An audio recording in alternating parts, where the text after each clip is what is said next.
안녕하세요.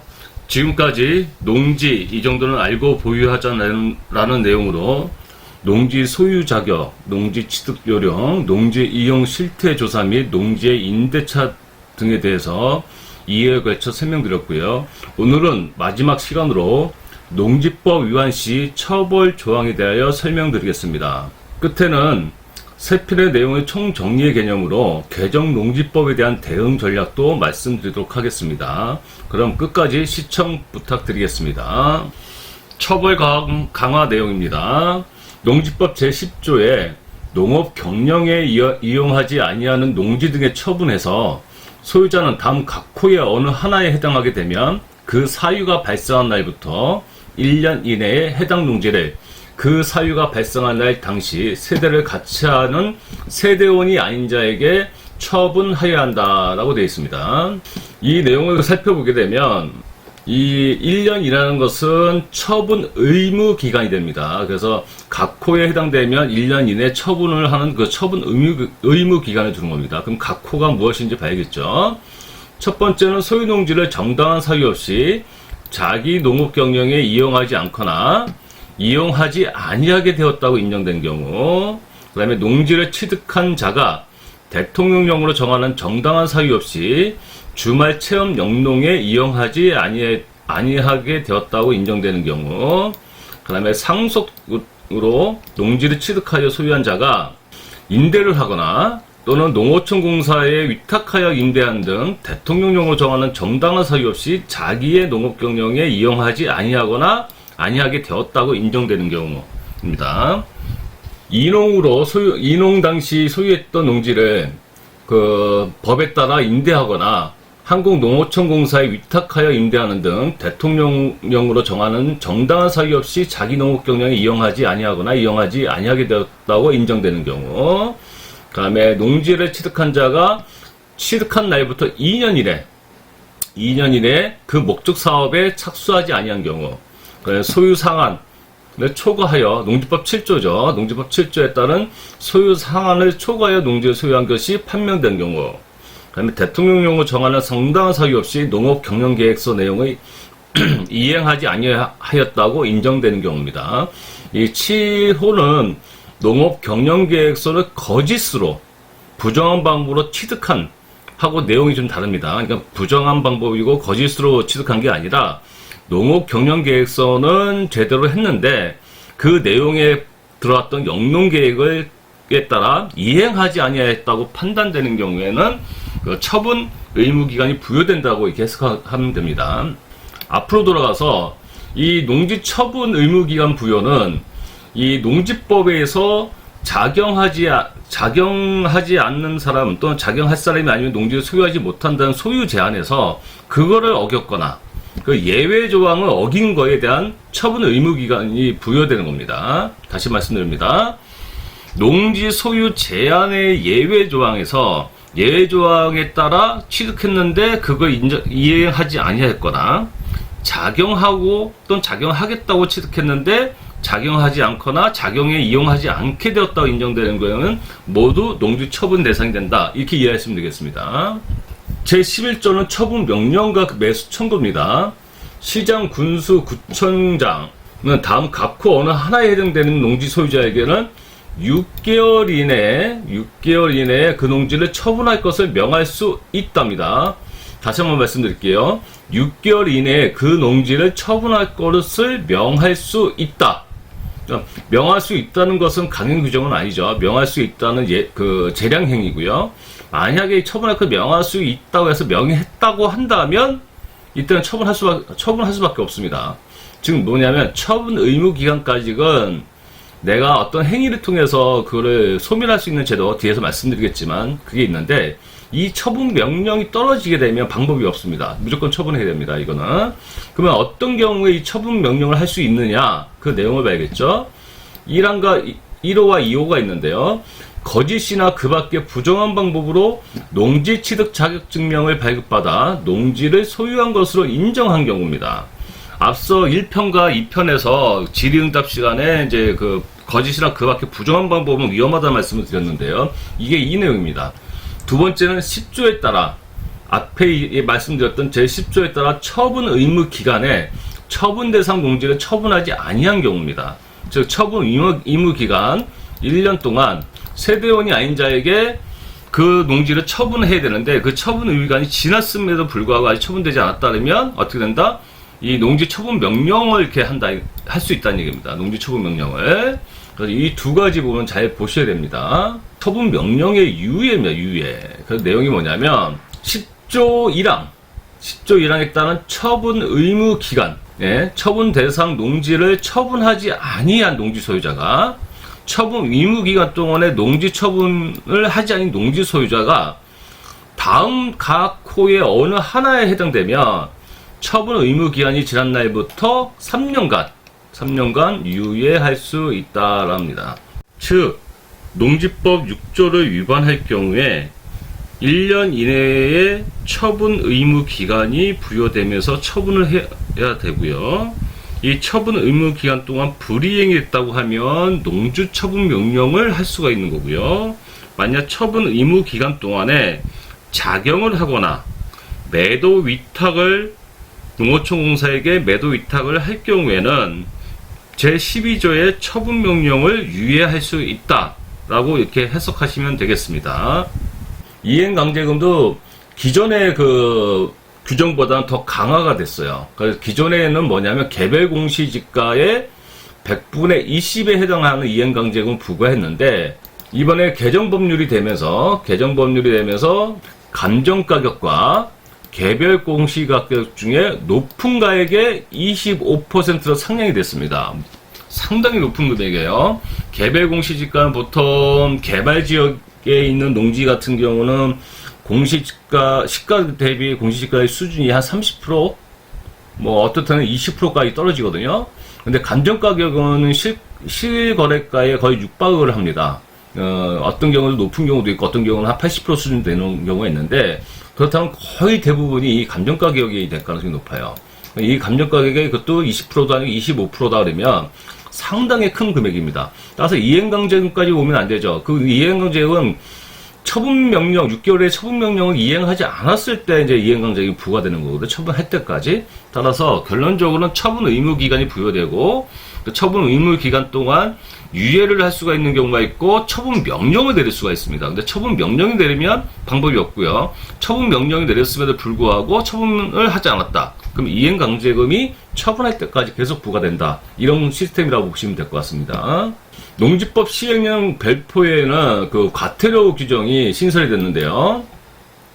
앞서 말한 법 8조 2항, 그러니까 농지취득 자격증명 발급받을 때 이 증명 서류 제출을 거짓이나 또는 부정을 한 경우에는 1차 위반할 때는 250만원, 2차 350만원, 3차 500만원이고요.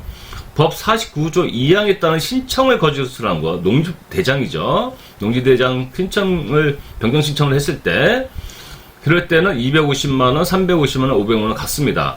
그리고 법 49조 2항에 따른 신청 자체를 하지 않았다. 농지 임대차나 뭐 개량시설 이런 것들을 아예 신청하지 않았다. 그러면 100만원, 200만원, 300만원으로 과태료 규정이 신설됐습니다. 아울러 농파라치도 예상이 될 수도 있는데요. 농지법 시행령의 포상금 지급 규정에서 과거보다는 좀 상향됐습니다. 그래서 그 연간 1인당 한도액이 100만원에서 150만원으로 증액이 됐습니다. 네, 지금까지 처벌 조항까지 다 말씀을 드렸습니다. 3회에 걸쳐 농지법 개정에 대해서 말씀드리다 보니 좀 답답한 면이 없잖아 있습니다. 답답한 면이 있고요. 그 답답함이란 것은 이번 농지법 개정이 21년도에 있었던 LH 직원들의 그 투기 사건 관련돼서 시발점이 됐거든요. 그게. 그런데 그 투기 사건에 의해서 뭐 공무원들 또는 고위공직자들 전수조사를 한다고 했어요. 근데 그 결과가 어떻게 나왔는지도 참 명확하지는 않습니다. 뭐 일부 언론상에 알려졌지만 그렇게 나오는 게 없어요. 그리고 농지법 개정이 되면서 농지를 상당하게, 그러니까 농지를 투자 자체를 작용을 하냐 안 하냐, 그 다음에 투기꾼이냐 아니냐, 이렇게 약간 이분법적인 발상이거든요. 근데 한편으로 지금 보면 농촌의 현실이나 또 사회적 흐름이라는 게 그렇지가 않아요. 그러니까 5도 2천, 뭐 이제는 심지어 4도 3천 얘기까지 나오거든요. 그 어떤 그런 시대적 흐름에 과연 농지라는 부분을 어떻게 효율적으로 관리할 거냐는 것을 규제 일변도가 아니라 농촌의 현실과 사회적 흐름의 변화에 맞춰서 정말로 농지의 효율화가 그런 미래 세대를 위한 또는 미래를 위한 방향으로 법 개정이 이루어져야 되는데, 큰 그림에서 농지 LH 직원들의 투기의 개념을 하나 가지고 농지법을 이렇게 규제로 강화시켰다? 이건 너무 성급하지 않았나 하는 생각이 듭니다.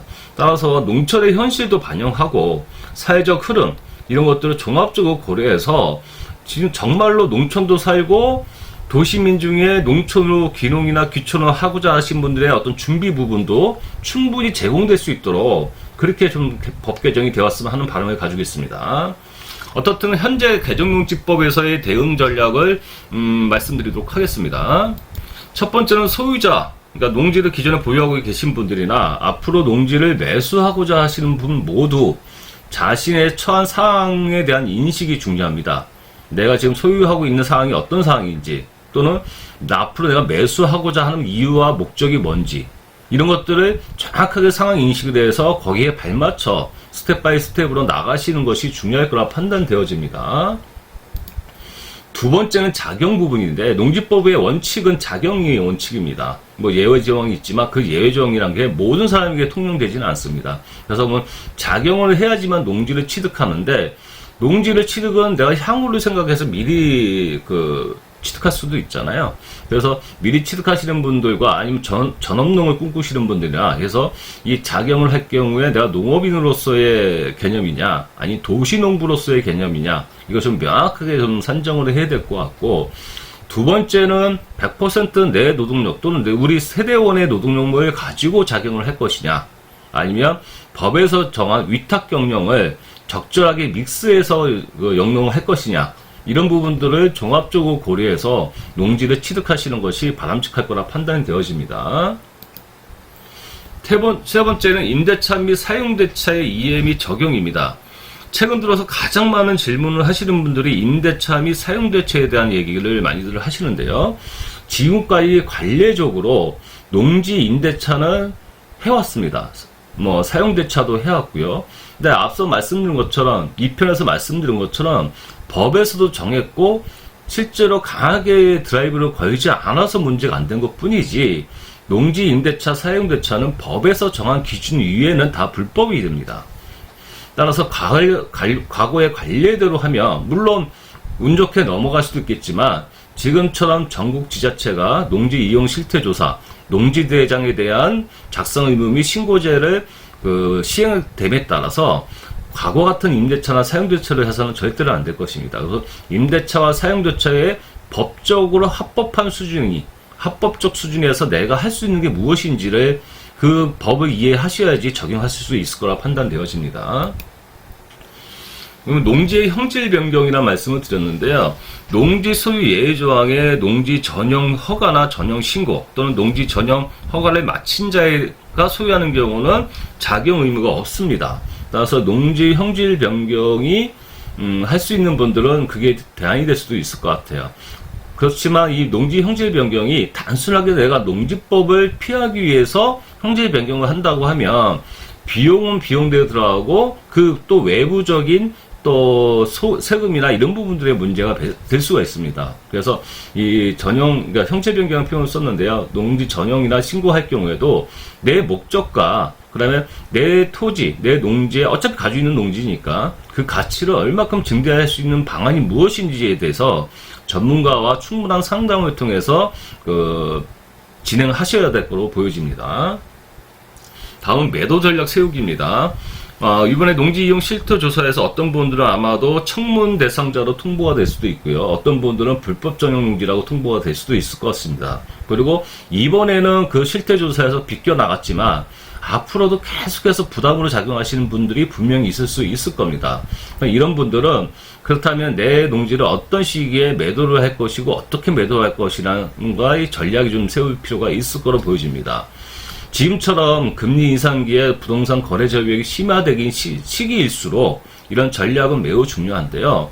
이 토지라는 것이 아파트나 뭐 이런 주식처럼 이렇게 황금성이 아주 뛰어난 그 자산이 아니거든요. 그렇기 때문에 충분한 전략을 세우셔야 되고요. 전략의 기초 부분은 매수자의 관점에서 내 자산을 만들어 나가시는 게 중요한 것 같습니다. 그래서 지금 농지 취득 자격 심사도 강화됐기 때문에 첫 번째가 내 토지 내에, 내 농지 내에 불법적인 요소가 있다면 그것부터 해결하는 게 출발점이 될 수 있을 거라 판단되어집니다. 네, 지금까지 농지법 개정에 따른 대응 전략까지 말씀을 드렸습니다. 투자가 됐던 실사용이 됐던 영농이 됐든 간에 모든 사람들은 내가 하고자 하는 일에 가장 정확한 타이밍을 잡기 위해서 노력을 합니다. 그 타이밍이 단순하게 법에서 벗어났다고 해서 무조건 잘못됐다고 우리가 이야기할 수는 없을 것입니다. 하지만 또 한편으로는 법을 어긴다는 것 자체가 또는 투기로 오인받을 수 있기 때문에 미리 기농이나 기초 또는 다른 목적으로 토지를 준비하시는 분들은 더더구나 이 농지법 개정된 사항에 대해서 정확하게 인식을 하시고 그 인식에 따라서 적절한 대응 방안을 통해서 토지를 관리하거나 이용하시면서 향후에 내 목적에 맞게끔 활용할 수 있도록 준비를 더욱더 하셔야 될 것으로 판단되어집니다. 유튜브를 시작한 처음으로 농지법 개정에 대한 영상을 제작하다 보니 다소 좀 부족한 면이 많았다고 판단되어집니다. 앞으로 개선시킬 수 있도록 노력하겠고요. 구독과 좋아요는 영상 콘텐츠 제작에 큰 힘이 됩니다. 더 노력하고 분발하고 더 좋은 정보, 돈 되는 정보 또는 가치 있는 부동산들을 소개해 나가도록 하겠습니다. 감사합니다.